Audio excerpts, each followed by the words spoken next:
Olá a todos, sejam muito bem-vindos ao Anamnese Podcast. Começa agora mais um episódio muito especial. Eu estou muito feliz porque eu tenho aqui comigo a Constanza, alguém que a gente já estava buscando uma agenda há algum tempo para conseguir trazer aqui e contribuir.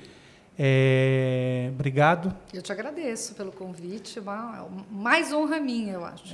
Essa história do podcast virou, na verdade, Constanza, uma desculpa, que eu tenho mentoria com pessoas altamente relevantes e eu tenho a oportunidade de sentar com essas pessoas, aprender, trocar experiência, e aí eu compartilho depois através do canal da Anamnese Podcast. Mas, na verdade, eu ganho muito toda vez que a gente tem a oportunidade de conversar com pessoas que têm aí um impacto muito grande no ecossistema da saúde, que é o seu caso. Né? Sim. É generoso também, né? Porque você, ao mesmo tempo que traz conhecimento para você, também dissemina, né? Compartilha. Então, uma delícia estar aqui. Muito obrigada pelo convite e espero que eu atenda essa expectativa. Você já atende a expectativa do mercado farmacêutico através da sua empresa, que a gente vai falar aqui. Então, não tenho dúvida que você vai atender a expectativa. Parte do que você oferece como solução corporativa, você hoje vai trazer aqui os insights que a gente conversou e trouxe alguns temas, né? A gente vai navegar aqui pelo que a gente quer trazer, que o tema é falar sobre liderança. Mas antes de mais nada, falar um pouco da Constanza. Ela é CEO da Building 8. Constanza tem uma história, uma trajetória na indústria farmacêutica. Somos colegas de empresa e hoje ela é a CEO da Building 8, que é uma empresa de consultoria e soluções no segmento da saúde, muito voltado para a indústria farmacêutica. Aí você me corrige aí os detalhes. Mas o tema quando eu pensei em falar sobre liderança, e que é um tema que depende do segmento, ele tem um impacto muito grande. E em 2022, esse tema, eu acho que ele ganha algumas outras percepções ou visões. Então, ninguém melhor do que você que trata aí junto a liderança da indústria farmacêutica de maneira estratégica para trazer um pouco disso. Mas eu quero que você também se apresente de uma maneira, né, complementar para que todo mundo conheça um pouco mais da Constanza. Legal. Bom, eu sou de Santos, né, ou seja, do estado de São Paulo, mas aqui do litoral. Eu me formei em farmácia e biologia, então essa é o meu background aqui de formação básica. E o começo da minha carreira foi em hospitais, né? Eu trabalhei em 2 hospitais na Baixada Santista, onde eu aprendi tudo sobre medicamentos, sobre gestão também, né? Porque fui gestora de toda a área de medicamentos, muito nova, muito nova, com 22 anos. E sempre gostei muito das relações, mais até do que dos remédios. E tanto é que, mesmo na farmácia, o que mais me encanta é a relação, né, o processo terapêutico, o que o medicamento faz com as pessoas. Farmacocinética, dinâmica, farmacologia é o que me encanta. Depois do hospital, eu fui para a Roche, fui ser representante no Roche. Eu sempre digo, né, um orgulho enorme, a Roche forjou muito do que eu sou, corporativamente falando. Grandes amigos, grandes experiências, muito bom. Depois fui para a Novartis, onde eu fiquei 7 anos, em posições tanto de desenvolvimento de pessoas quanto de gestão de produto. Então, tive uma passagem pelo marketing, aprendi demais, assim, foi fantástico. E, como eu gosto de drogas lícitas e tinha muita curiosidade por entender outros mercados, eu acabei indo trabalhar na Diageo, que tem Johnnie Walker, Smirnoff, e também foi outra escola espetacular. Eu fui entender de varejo, fui entender de distribuição, que era uma coisa que tanto na Roche quanto na Novartis não era um foco do meu trabalho. Então foi espetacular. E há 10 anos atrás, agora em novembro fazemos 10 anos, eu saí da vida corporativa para ser uma empreendedora. Bom, não é fácil, é maravilhoso, né? E hoje a gente tem, dos nossos mais de 100 clientes, uma grande parcela desses clientes está no mercado de saúde, no ecossistema de saúde. Então tem hospital, tem farmas muitas farmas, as maiores do mundo, as maiores do Brasil. A gente tem empresas de devices, o varejo farmacêutico também. Então, a gente navega muito bem pelo ecossistema de saúde. E, logicamente, né, acho que nesses últimos anos, uma penetração, uma tentativa, na verdade, eu acho que a gente vem crescendo em outros mercados também. E, então, a gente está expandindo o nosso leque para novos mercados. Então, isso é um pouquinho. Sou mãe do Matias, né? Tenho um filho de 6 anos de idade. Amo música, amo mar. Sou uma aprendiz inveterada. Tenho escrito um pouco, então em breve teremos aí novidades. Eu vi que você começou pelo LinkedIn, inclusive, trazer um pouco mais de conteúdo. Sim, e tem um capítulo de um livro em colaboração com um time de mentores já publicado. Então, vamos ter novidades aí em Building e em mim. Que bom. Eu fico muito feliz em ter uma farmacêutica estrategista aí que hoje conduz a mudança de grandes corporações através do suporte de consultoria estratégica. Sim. Esse canal eu iniciei ele muito voltado para oferecer um pouco do nosso conhecimento da área de negócio do mundo farmacêutico, da área da saúde, sim, para os profissionais da saúde. Perfeito. E é muito legal quando a gente tem acesso a um profissional da saúde que conseguiu também agregar competências e capacidades para trazer temas para esse segmento. Sim. Porque, naturalmente, quando a gente fala de liderança, empatia, comunicação, ele é uma característica de qualquer tipo de segmento. Mas é melhor ainda que o nosso público aqui são médicos e profissionais da área da saúde e o time da indústria farmacêutica, a gente vai falar de liderança por uma farmacêutica que trabalha no ecossistema da saúde, total, trazendo a estratégia.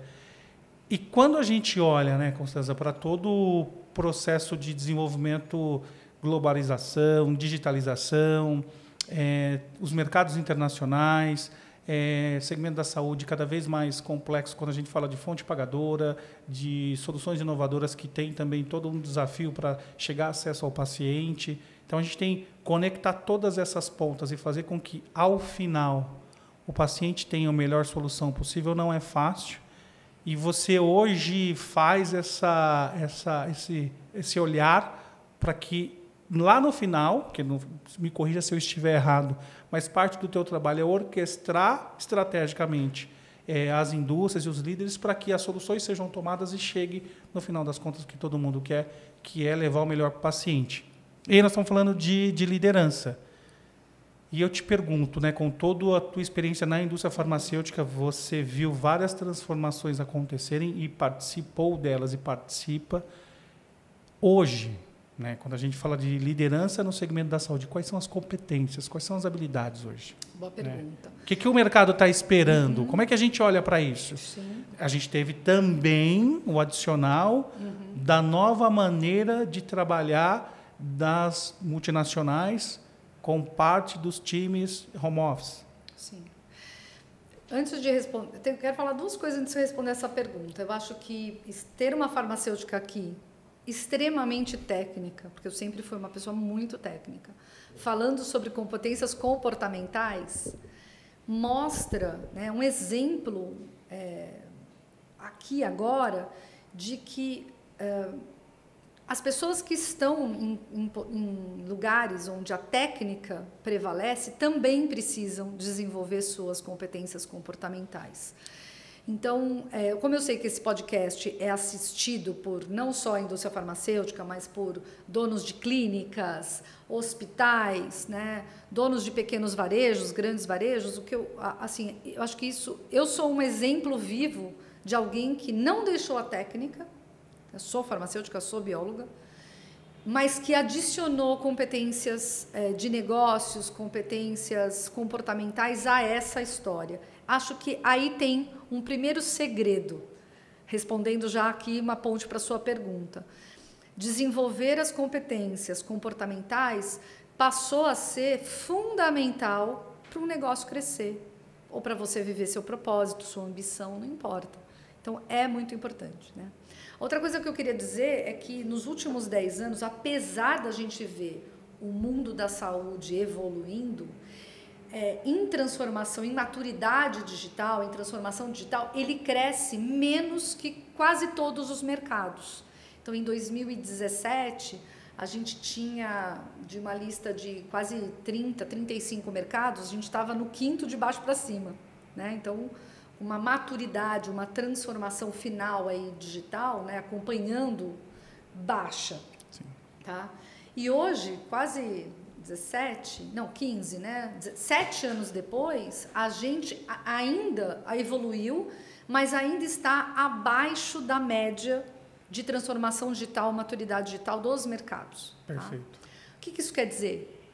Cara, se a gente está achando que o negócio que a roseira está balançando e que as coisas estão mudando, vai piorar, porque a gente vai chegar em índices de transformação e maturidade digital como as outras indústrias estão evoluindo absurdamente. A gente precisou de uma pandemia para ter uma prescrição digital por telefone, né? Assim, é surreal. Então, muita coisa vai mudar aí para frente, né? Quando a gente tem uma mudança grande no mercado que a gente vive, a primeira coisa que a gente tem que pensar é como que eu dou conta de atender esse mercado ou até antecipar essas mudanças que estão chegando. Então, tem muitas competências que são necessárias. Eu vou te dar, eu te prometi aqui antes de entrar, eu vou fazer um PDF com todos os links depois, com leitura adicional para que os seus ouvintes, quem enxerga, né, também, porque quem acessa, né, para todo mundo que acessa a plataforma poder também ter leituras adicionais, porque o que a gente vai fazer aqui é uma pincelada, né, de todo o potencial que tem de conhecimento pronto para que as pessoas acessem, tá? Então, o World Economic Forum, de 2 em 2 anos, ele publica um report que chama The Future of Jobs. Nesse report, ele seleciona, por meio de entrevistas, as competências mais importantes para os próximos 5 anos. Então, isso vai sendo atualizado com muita frequência. Este ano deveria ser atualizado de novo, ainda não saiu, porque eu fico toda semana lá, esperando acompanhando a publicação, né? Mas lá já tem uma pista muito boa de todas as competências que são as mais importantes, né? A primeira competência, uma das primeiras competências mais importantes é análise de dados e tomada de decisão, montagem de cenário, tomada de decisão, né? Hoje em dia, quem não sabe ler dados, informações, processar dados, tem uma desvantagem, né? Então, se o seu negócio, a sua clínica, o seu hospital ainda não entrou na era dos dados, está na hora de começar a entrar. Não precisa ser comprando uma coisa incrível, Big Data. Não é disso que a gente está falando. Mas o que eu tenho de possibilidade de usar de dados, recolher, processar esses dados e tomar decisões a partir desses dados, tá? Isso tem níveis, né? Um vendedor vai lá ter os dados dele e vai ser capaz de organizar isso num plano e tomar decisões naquela conta, por exemplo, ou naquele cliente. Um líder da organização tem que fazer isso no nível da liderança. Como é que ele organiza esses dados e toma a decisão a partir desses dados? Então, acho que sem dúvida nenhuma, essa sem dúvida nenhuma, é uma competência crítica. A segunda competência, já falando do meu negócio, a segunda competência crítica, e para mim tem muito a ver com outra que eu vou conectar, é a aprendizagem.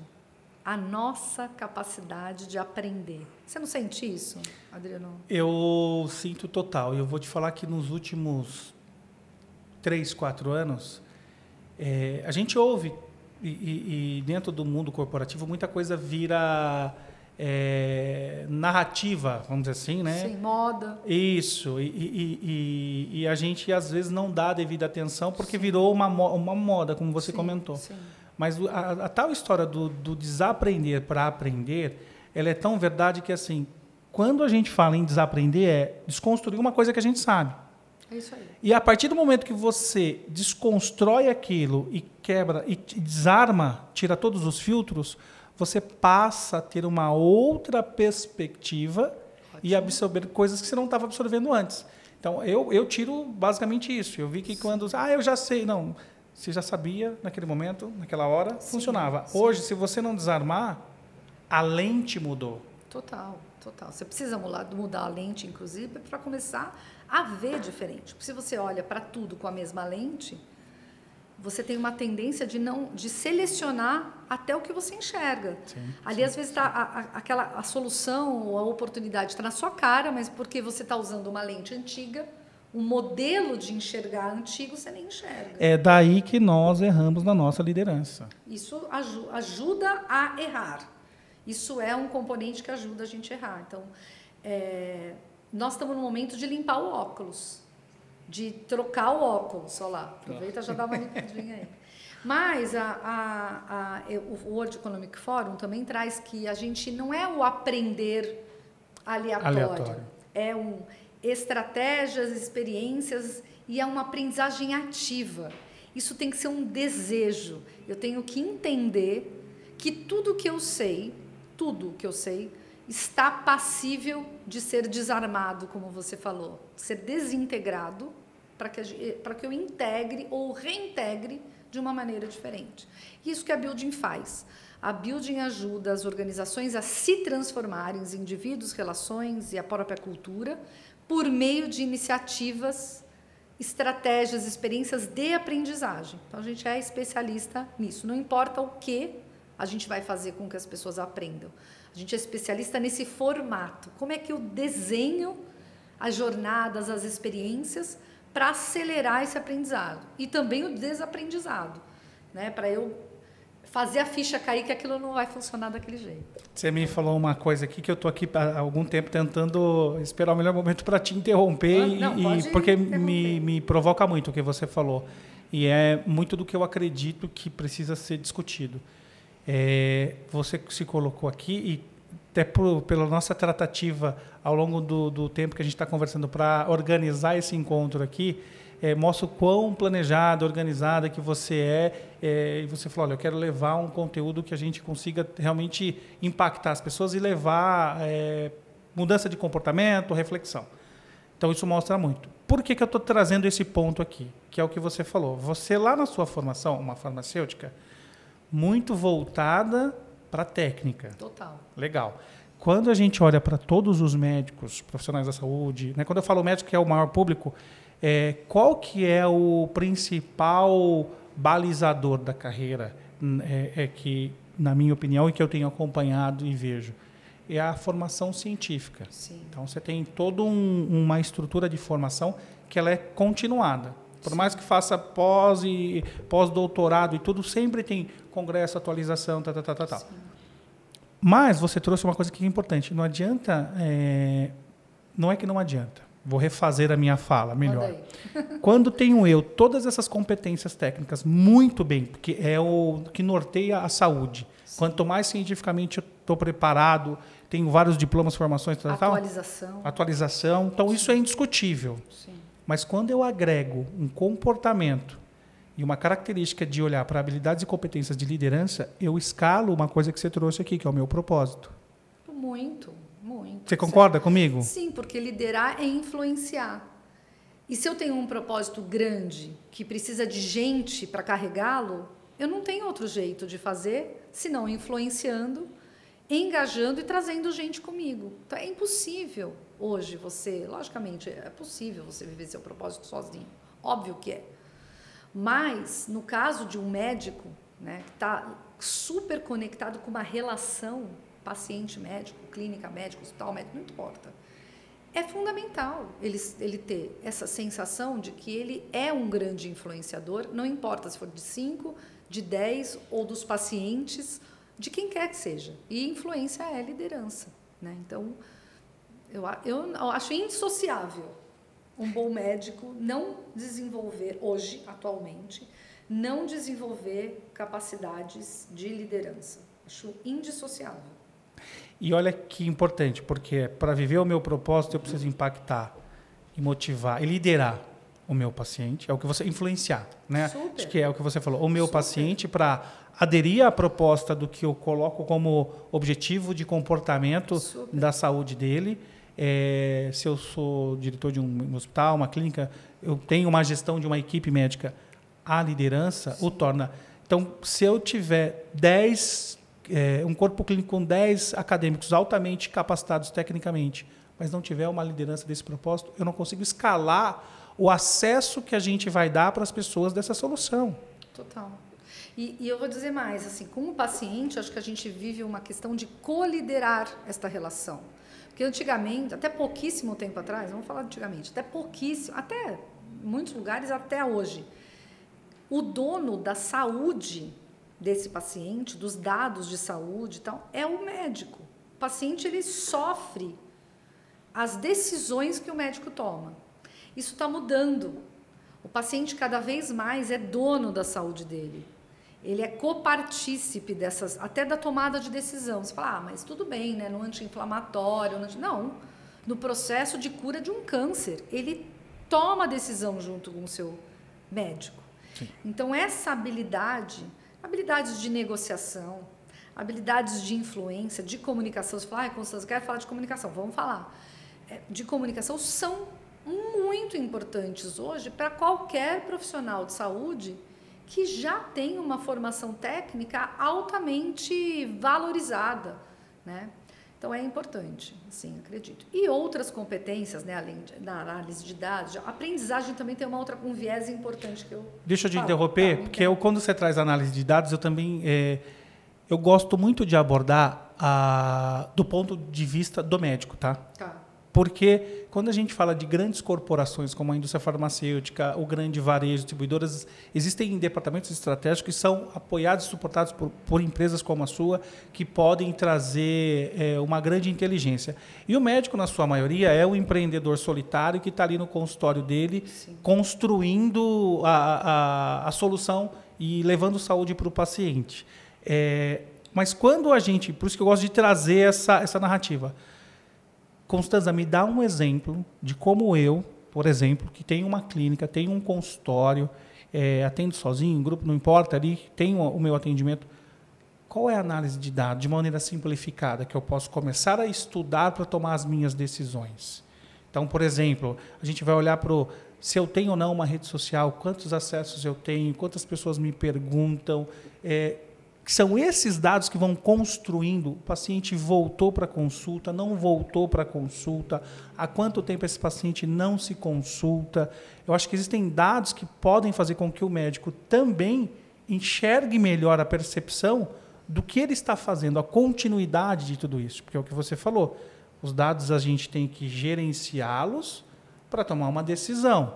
Então, será que os meus pacientes... comportamento XYZ, do tratamento tal, estão respondendo? Será que eu consigo fazer? Porque muitas vezes a gente tendencia, e quando eu falo para o médico que não está amparado por software de gestão, aparelhado de tudo isso, às vezes fica muito na percepção. Sim. Você concorda comigo? Concordo, é difícil e há que se ter coragem. Por quê? Boa. Né? Então, assim, tem muitas... Hoje, uma pequena clínica ou um médico sozinho... Tem muitas fontes de dados que ele não olha, né? Ou, não vou falar que ele não olha como tudo, mas muita gente não olha. Então, quantas vezes a gente vai num lugar que não tem uma pesquisa de satisfação? Boa. Eu saio desse lugar e eu não tenho uma pesquisa de satisfação. Isso, para mim, é cultural, por quê? Porque o médico, né? Ou qualquer lugar do mundo da saúde, tirando lugares assim como uma clínica dermatológica, um lugar onde quero oferecer uma experiência diferente, como, por exemplo, um hospital que atende classe A, pode ser, ok. Mas, em geral, as pessoas elas estão preocupadas em oferecer a solução do problema técnico. Uhum. Sim. Então, elas não olham para outras coisas que não sejam isso. Então, por exemplo, uma dica, pesquisa de satisfação com os meus clientes já seria lotaria de insights. Então, por exemplo, eu poderia descobrir que o meu ar-condicionado está muito gelado e as pessoas sentem frio na recepção. Eu poderia descobrir que a minha secretária é tão gente fina, é tão legal, que faz com que as pessoas voltem. Eu poderia descobrir que as pessoas não voltam porque não lembram de voltar de tanto em tanto. Então, por exemplo, a minha oftalmologista, que é maravilhosa, a cada 6 meses ela me manda um WhatsApp falando: Constância, está na hora da sua revisão, estão acabando suas lentes. É verdade, ela não me deixa esquecer. Eu volto lá e faço sempre com ela e não vou mudar de oftalmologista nem amarrada, né? Então, assim, tem muita coisa que não precisa de dinheiro, que primeiro precisa de coragem para fazer, porque também vai vir coisa boa e vai vir coisa ruim. E se vier coisa ruim, eu vou ter que tratar. Será que eu estou a fim de tratar? De fato, né? Então, tem muitas pequenas coisas que dá para fazer, né? Vou aproveitar essa sua pergunta e vou entrar em outra competência que eu acho que é fundamental para não só para o mercado de saúde, mas para qualquer mercado, claro, que é foco no cliente, que a gente hoje chama de Customer Success e Customer Experience, que também está aí, né? Quanto que eu estou pronto, conectado com o que é de fato importante para o meu cliente, né? Então, eu vou lá numa clínica fazer, sei lá, uma tomografia. O quanto eu estou... Um cliente que entra aqui para fazer uma tomografia, ele quer o quê? Se eu descobrir o que ele quer, o que é importante para ele, eu posso entregar isso e fidelizar essa pessoa para o resto da vida, né? Porque um lugar que faz tomo faz outras coisas. Sim. E exame de imagem é cada vez mais comum a gente precisar. Que experiência é capaz de entregar esse valor que ele veio buscar aqui, né? Vai ter gente que vai se conectar muito mais com o serviço, outras pessoas muito mais com uma redução de tempo, de facilidade de colher, né, esse exame, de colher o resultado do exame. Então, a gente vai ter um monte de coisas específicas. Então, acho que Customer Success e Customer Experience é uma coisa que todo mundo devia estudar o básico. Não precisa ser expert no assunto, mas do que se trata? Como é que eu monitoro? Como que eu entendo, né? Pulando para outra competência. A gente vai estar... A gente faz o que a gente quiser aqui. Então, que nem macaco, né? Pulando de galho em galho. Quem manda somos nós aqui. A gente faz o que a gente quiser. De Customer Success. Porque eu tenho perguntas e coisas para voltar aí. Vamos embora. Tá, então, vamos aqui trabalhar primeiro o conjunto das competências, né? Existe uma competência que está super conectada com a tua primeira pergunta lá, né? Sua primeira fala lá da frente, que assim, estamos num mundo em transformação absurda. Um mundo que transforma muito rápido cria um grau de obsolescência muito grande. As coisas deixam de ter valor rapidamente. Então, eu preciso estar em transformação com esse mundo o tempo todo para funcionar bem. O que a gente chama hoje de ambidestria, que é uma outra competência. O que é uma pessoa ambidestra? Uma pessoa que escreve com as duas mãos. Eu tive uma professora de artes assim, no Humanitas, em Santos. No primeiro dia de aula, ela parava na frente da lousa e escrevia Maria Helena com as duas mãos. Meu Deus. A gente já caía, já morria, né? Ela era ambidestra. O que é hoje um líder ambidestro? Um líder ambidestro é aquele cara que tem eficiência operacional. Então, o que ele tem que tratar hoje, ele entrega com eficiência, mas ele tem um olho no futuro. Ele já está aqui, ó, um pedaço, um olhar dele está planejando coisas que ele sabe que vai ter que matar aqui para renascer aqui. Então, a ambidestria hoje passou a ser uma competência super importante. Pela velocidade das coisas. Pela velocidade, para dar sustentação ao meu negócio. E um líder... E essa ambidestria vem do líder. É a liderança que puxa essa história. Então, hoje, você fala assim, eu sou um líder que dou resultado. Não é mais o suficiente. Eu preciso dar resultado agora e preciso começar a formar o meu resultado do futuro. Para isso, tem duas coisas que você precisa fazer. Uma é a sua capacidade de desafiar o estabelecido dentro da sua cabeça, usar novos óculos para ver coisas novas, matar os conhecimentos que você julgava ser incríveis, aprender coisas novas. Então, você precisa morrer o tempo todo para poder renascer, né? E uma outra capacidade, que tem a ver com essa última competência que eu falei, é você criar novas saídas a partir desse olhar de Customer Success e Customer Experience. Então, uma empresa que morre é uma empresa que tem um olhar para dentro. Uma empresa que vive, né, que sustenta aí ao longo do tempo, ela olha de fora para dentro e não de dentro para fora. Então, ela olha o que o mercado está dizendo, o que meu cliente está dizendo. E isso gera ideias na gente o tempo todo. Porque você passa, quando você fala de entende o que o meu cliente está dizendo, você continua tendo repertório e portfólio para solucionar os problemas que existem. Sim. Então, por isso você consegue ter a manutenção da sua existência. Sim. Os problemas e as oportunidades que aparecem, que estão o tempo todo nascendo. Senão você só olha problema. Senão você só olha o problema, né? Não olha a oportunidade. Isso é uma coisa que eu tenho, né? Ou só necessidade. Falei para você que era uma sessão de mentoria. Ah, obrigada. Então, isso aqui é importante. E também não só o que existe, o que está por vir. O porvir, essa palavra é muito importante atualmente. Você está sempre ali, você está aqui, eficiência operacional. E ali olhando, peraí, o que está surgindo aqui, né? Você começa a ir em umas reuniões e vê uma palavra se repetir. Opa, peraí, não sei o que é isso, vou estudar, vou olhar. Pô, será que tem uma oportunidade para mim aqui?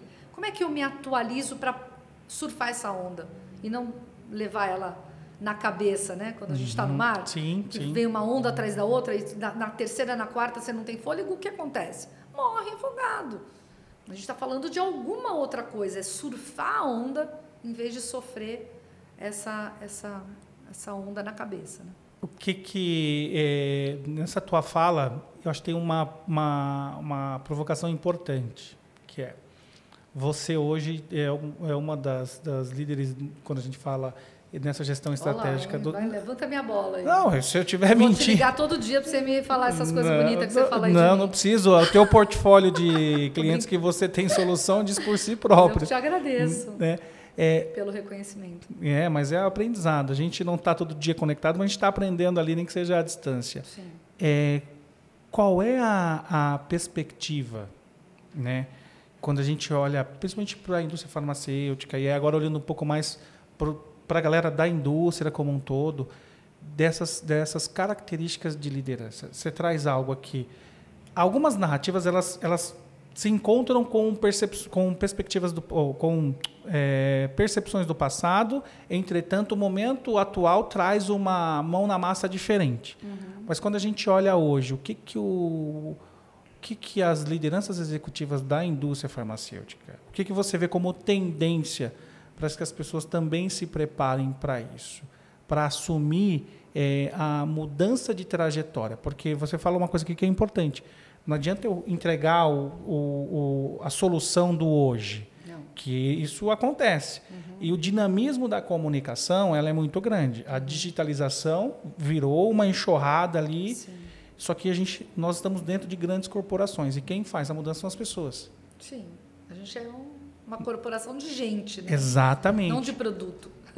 Como é que eu olho para isso? Como é que você vê esse tema? Como é que a gente se prepara, enquanto executivos da indústria, para se antecipar na preparação?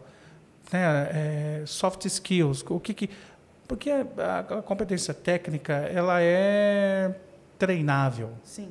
Né? Você aprende, é treinável. Competência técnica, soft skill também é treinável, mas ele exige um outro tipo de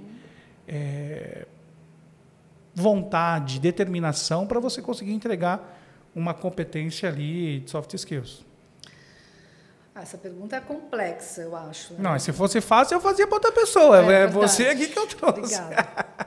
Essa pergunta é um pouco difícil, porque depende muito da cultura que eu estou trabalhando, né? Você tem culturas mais abertas e culturas muito fechadas.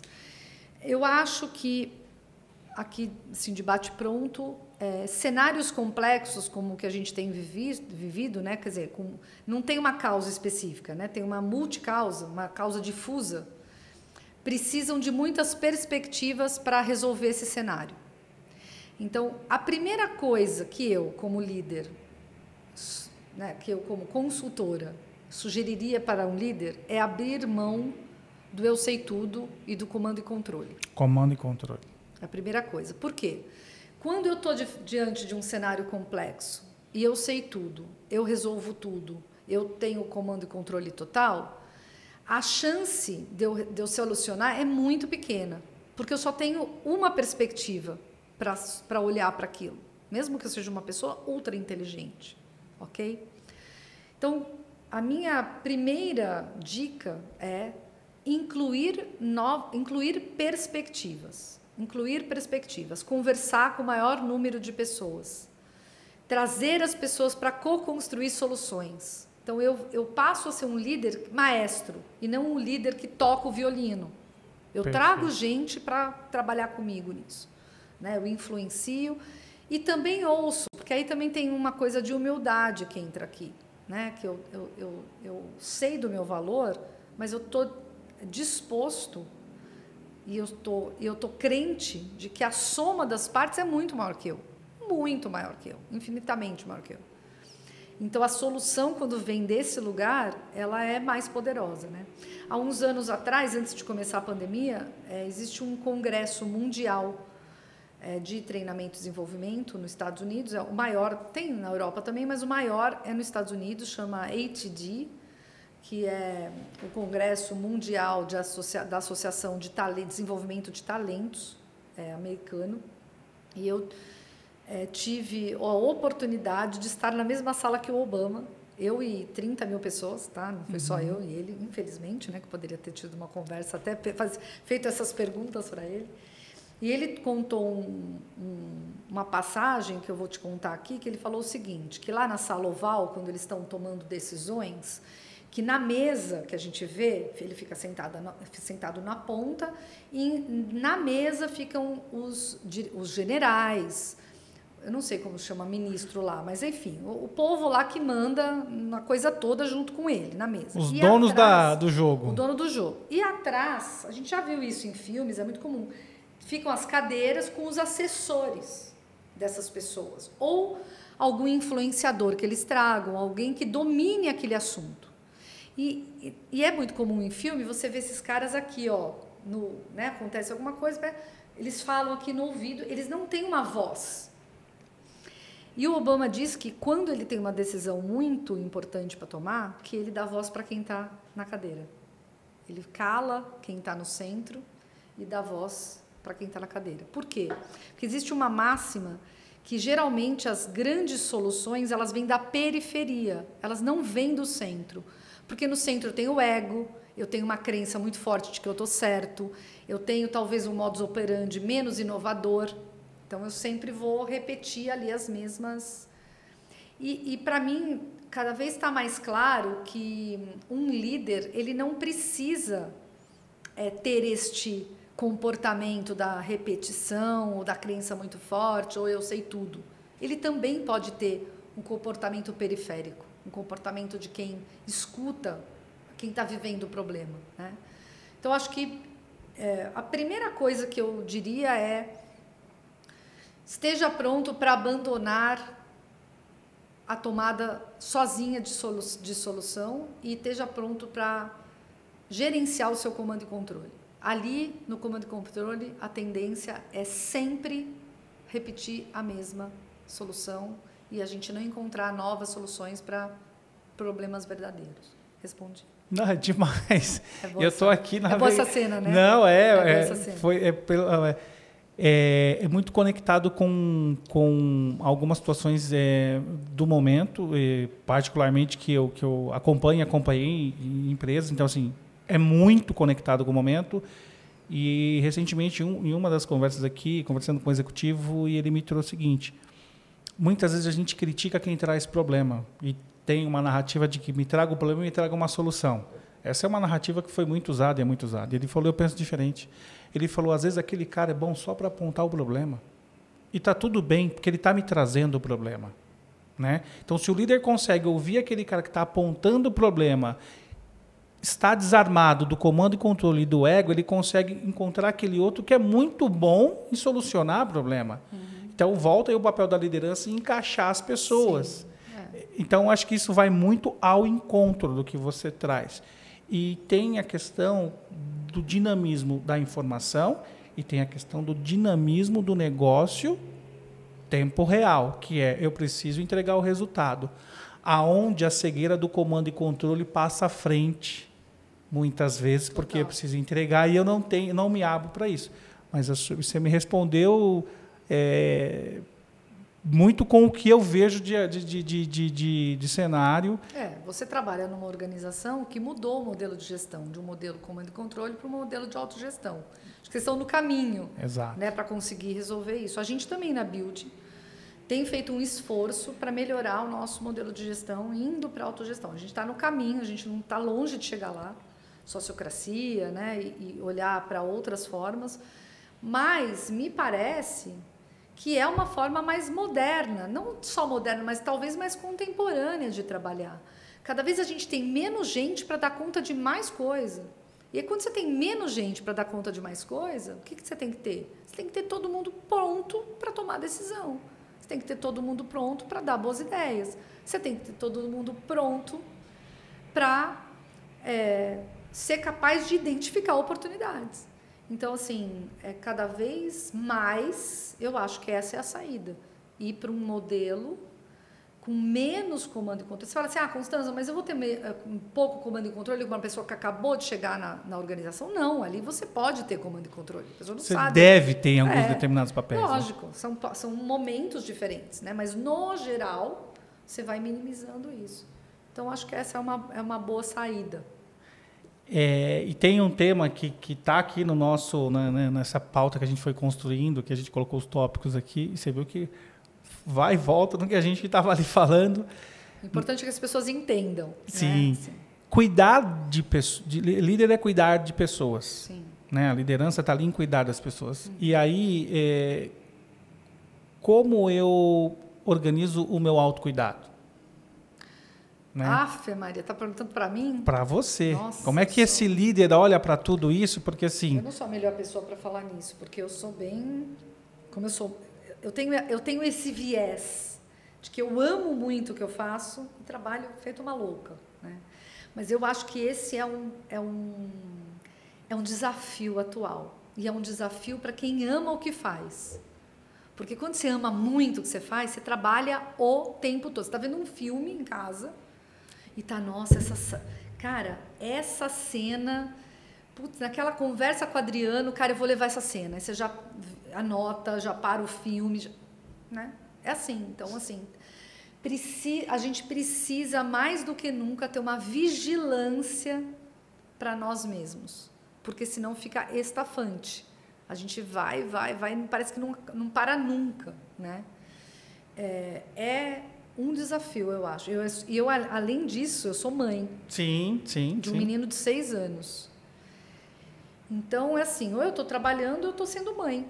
A minha vida atividade está ali intensa. É essa, né? Então, assim, Constanza, você não faz atividade física? Agora estou nadando com o meu filho. Ele nada na raia 1, eu nado na raia 5.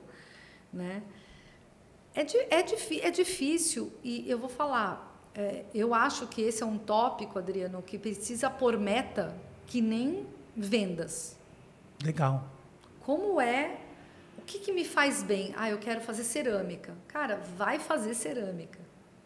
O que a cerâmica te traz? Poxa, eu consigo desconectar, eu consigo ir para um lugar de criação. Eu quero surfar. Vai surfar. O que a gente precisa, isso vai trazer a gente mais criatividade. Vai trazer para a gente mais em contato com a gente mesmo. Quanto mais contato que o líder tiver com ele mesmo, mais ele consegue observar se ele está dando bons feedbacks, se ele está se comunicando direito, se ele está fazendo o trabalho que ele precisa fazer, porque ele consegue ter um termômetro interno. Será que eu estou indo bem? Será que eu estou fazendo o que eu me propus direito? Quando a gente está estafado, quando a gente não só faz isso o tempo todo, a gente vai se desconectando da gente mesmo. Então, é muito importante que a gente... Eu voltei, por exemplo, a fazer aulas de canto, porque eu canto a minha vida inteira. Voltei a cantar. Quer dar uma palhinha? Fica... Deus me livre guarde, não, menos. Mas eu canto a minha vida inteira, eu adoro cantar. Então, agora voltei a cantar uma vez por semana. Isso muda o meu humor.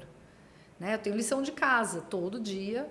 eu canto um pouquinho, né? Faço exercício. Então, esse autocuidado, ele é não só importante para a gente se manter são, saudável, né? Com a cabeça cuca fresca, mas ele também ajuda a gente a produzir melhor, com mais qualidade, eu diria, sabe? Ele ajuda a gente a trazer qualidade. É porque às vezes a gente fica, como você falou, a gente gosta muito e a gente acaba mergulhando muito de cabeça, né? E aí tem alguns tópicos que a gente acaba não olhando, que é como é que eu coloco os intervalos estratégicos para que eu consiga retomar fôlego, né? Eu acho que antes que você entre num quadro de conexão 24 horas, que não vai te fazer bem. Você pode dar alguns sprints. Eu tenho um projeto... Mas tudo bem. Está tudo certo. Sim. Mas você precisa ter o intervalo da reconexão com você ali, de te trazer... Eu também tenho 2 filhos, então a dinâmica ela é pesada, intensa, né? Então você precisa estar aqui e não adianta você... assim, Constança, tem uma coisa que eu aprendi, é que eu não consigo, e eu não sou uma pessoa no trabalho e uma pessoa na minha casa. Impossível, eu acho, viu? Então, mas por algum tempo eu tentei me enquadrar nesse modelo. De tentar falar, não, olha, em casa, não separa nada.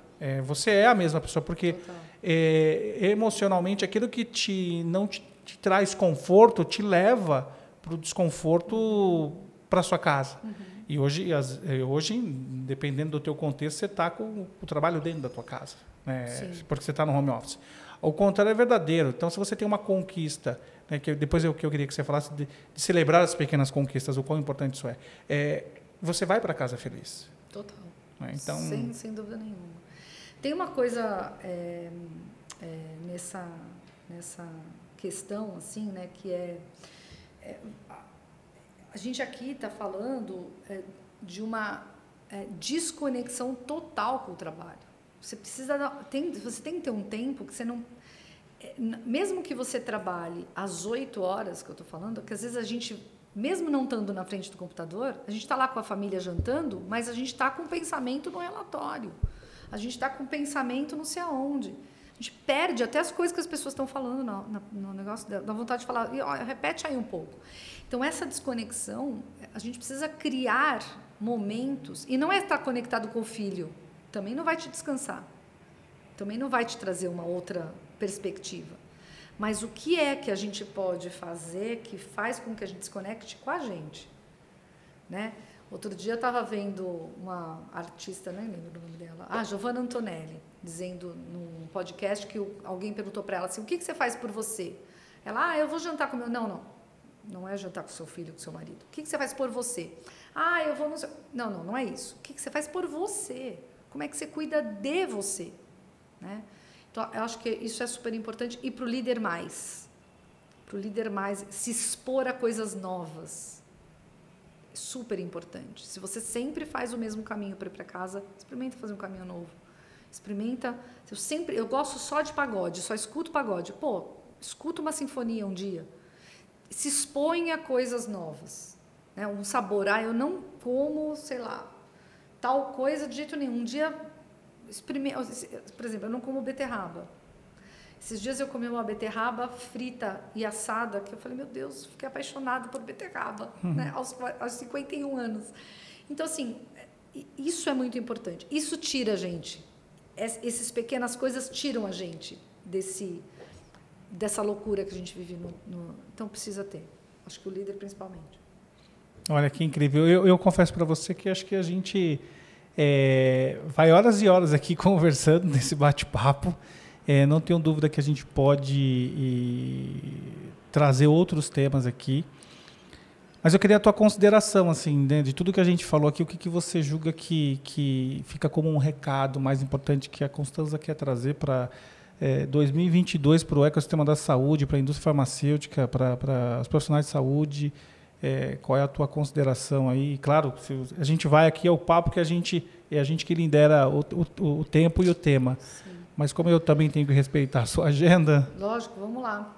Eu acho que talvez boas considerações aqui finais, se você é um líder, né, e quer se desenvolver como líder no mercado de saúde, eu acho que trazer o cliente para o centro da história, olhar mais para o cliente é um caminho muito interessante, mas não olhar para esse cliente como se você fosse um mero espectador do cliente, né? Talvez tentar empatizar com esse cliente, entender quais são as dores, quais são as necessidades, quais são os desejos, quais são os incômodos, né? E a partir daí chamar gente para ajudar você a criar novos caminhos de solução, de entrega de valor para esse cliente. Acho que essa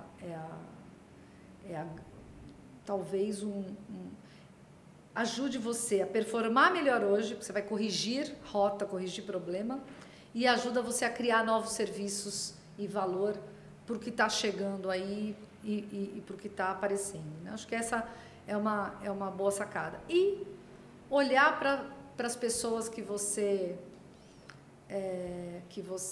trabalha com mais humildade, e sabendo que ali também tem aprendizado, sabe? Conversando e entendendo sobre elas mesmas e sobre o que elas fazem, sobre o que elas podem entregar.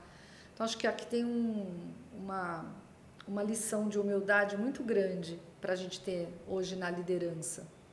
Acho que a gente está longe desse pedaço ainda. Que é a voz periférica que você trouxe, né? Eu acho que é ouvir de verdade. Não é ouvir porque é moda, porque é bonito, mas trazer para co-criar com você, para construir uma nova saída, né? Acho que essa é uma boa consideração em termos de competência, assim, que dá para a gente evoluir rápido. Isso não precisa fazer curso em Harvard, não precisa ler livro, não.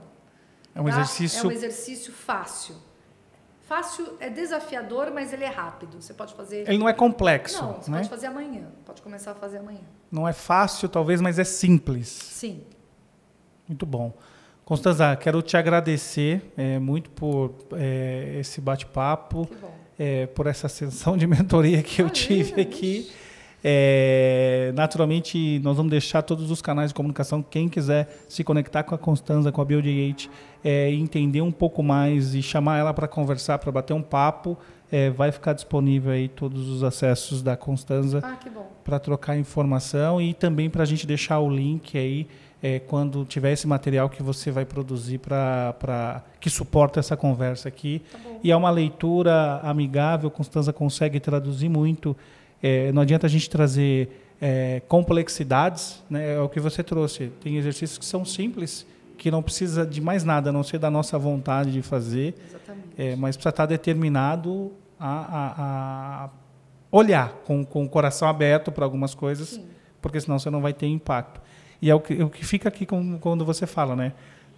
Dar ouvido, ouvir de verdade a voz periférica, né? Sim. Que muitas vezes você não está imerso naquela situação, mas tem alguém que tem uma propriedade que você precisa ouvir, aceitar, e, enfim, e processar isso para transformar em tomada de decisão. Sim. Obrigada, eu te agradeço. Espero que possa ter ajudado as pessoas, né? Por exemplo, a puxar daí um fio, né, de uma leitura adicional, de um entendimento de algum contexto, né, de algum conceito específico, e sigo à disposição para o que você precisar. Muito obrigada. Eu que agradeço. Somos vizinhos, né? Pois é, então estamos aqui muito próximos e isso nos facilita a logística, exatamente, inclusive. Obrigada. Eu que te agradeço, Constanza. Legal. Pessoal, tive aqui uma conversa com meu amigo Adriano, do podcast Anamnese. A gente falou sobre liderança no mercado de saúde, uma delícia de conversa. Quero te agradecer, uma honra estar aqui com você. Espero que não seja o último que a gente converse. E também convidar vocês não só para ver esse episódio, mas para ver os outros, né? Tem tantos episódios interessantes lá no seu canal. Então, te agradecer e convidar você para vir assistir com a gente o episódio, que eu nem sei como vai ser o nome, mas liderança na área de saúde, alguma coisa assim. Acho que vai ser legal. Exatamente isso. Então, mas que bom que a Constanza deixou aqui o convite em aberto, porque a gente vai trazer uma série, uma série especial com a Constanza, falando muito sobre liderança e acho que estratégia no mercado da saúde, para ela tua bagagem, né, de suportar tantas empresas, então vai ser muito bom. Fiquem conectados conosco. Obrigada. Então, vamos lá. É isso aí. Obrigada, Adri. Valeu.